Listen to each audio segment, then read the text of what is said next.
Welcome back. Today, we're exploring a surprising reality. In 10 African nations, there are more single women than men.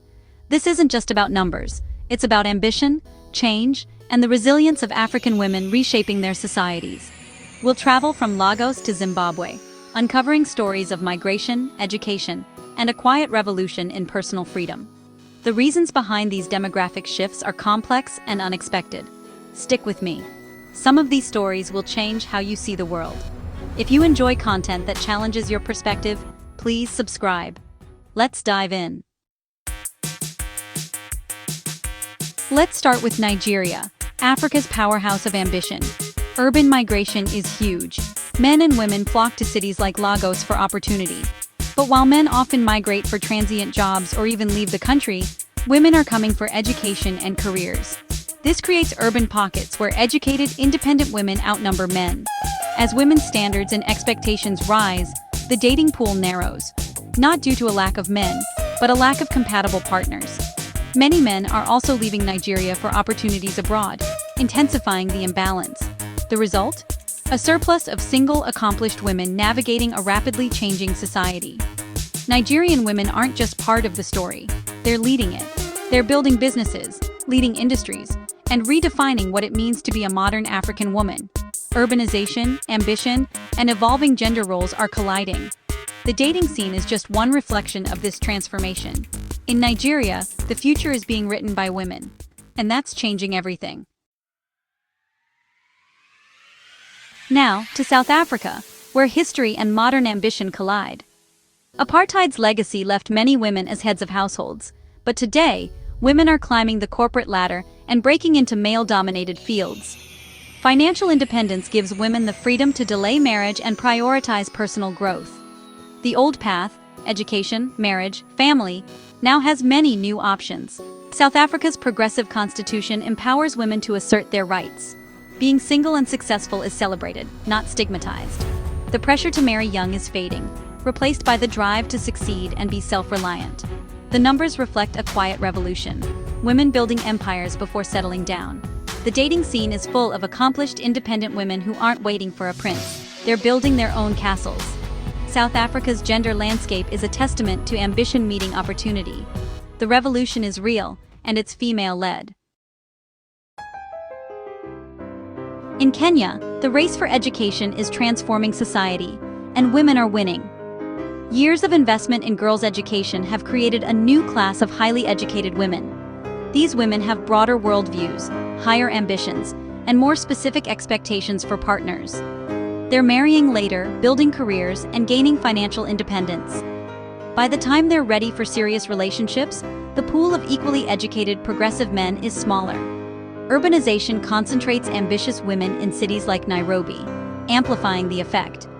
Many men remain in traditional roles, creating a social and intellectual gap. The rise of single, educated women is a sign of progress, not a problem. When you educate a girl, you change the world, and the demographics. Kenyan women are rewriting the rules of love and partnership. It's empowerment in action. In Ghana, independence isn't just a value, it's a way of life. Ghanaian women, especially in cities, are building businesses and leading the entrepreneurial charge. Economic power translates into social independence. Marriage is no longer a necessity for security. Many women are property owners, breadwinners, and decision-makers. The old model of male provider doesn't fit this new reality. Women seek partnerships of equals, but finding men comfortable with powerful women can be tough. Influenced by global trends and local feminism, more women are prioritizing happiness and fulfillment over societal expectations. Being single and happy is increasingly celebrated. Ghana's demographic shift reflects a culture of self-reliance meeting modern feminism. Women here are driving the economy and their own destinies. In Ethiopia, tradition and modern ambition are in constant negotiation. Urbanization and education are drawing women to Addis Ababa, where new ideas challenge old expectations. Many women now pursue careers, delaying marriage as they seek partners who respect both tradition and ambition. Economic growth brings opportunity, but also pressure. Men may delay marriage if they can't meet provider expectations. Both men and women are postponing marriage, but for different reasons. The result? A growing population of single women, especially in cities. This isn't tradition abandoned, but tradition evolving. Ethiopian women are bridging the gap between past and future. They're honoring heritage while forging new paths. The definition of womanhood in Ethiopia is being rewritten by women themselves. In Uganda, rapid urbanization is transforming society and relationships. Cities like Kampala offer women anonymity, independence, and opportunity. Women pursue education, careers, and personal growth, free from village pressures to marry young. The new Ugandan woman is educated, financially independent, and globally connected. Marriage is just one of many goals, not the only one. Meanwhile, high living costs and traditional bride price customs delay marriage for many men. This leaves a large number of single women in urban centers. The city is a crucible, melting old traditions and forging new norms. Single women are pioneers of a new Ugandan identity.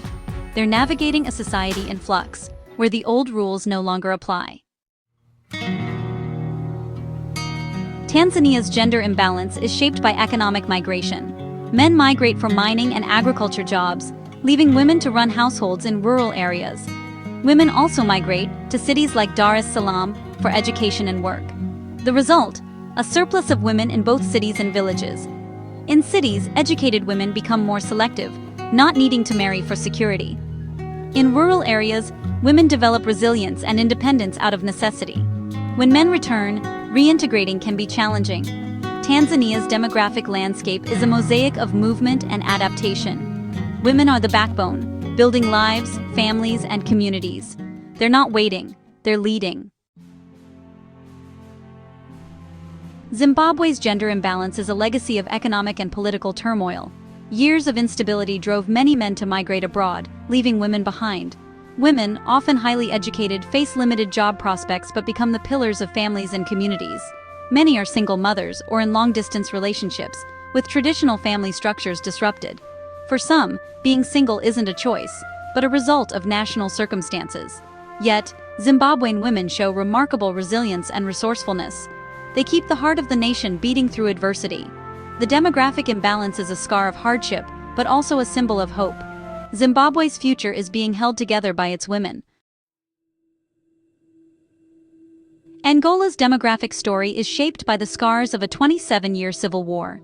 The conflict disproportionately killed men, leaving a surplus of women, especially in certain age groups. Women became heads of households and community leaders, driving reconstruction. This necessity fostered a culture of female strength and independence. Today, Angolan women continue to play central roles in the economy and society. Many are in no rush to marry, valuing the independence they fought to achieve. The higher number of single women is a legacy of war and modern change. Angola's women are a testament to survival and recovery. Their strength is the foundation of the nation's future. Mozambique's gender imbalance is rooted in a long history of male labor migration. For generations, men left for work in South Africa, leaving women to manage homes and communities.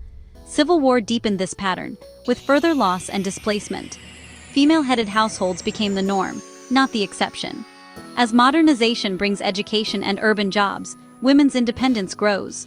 They're less willing to accept traditional patriarchal roles.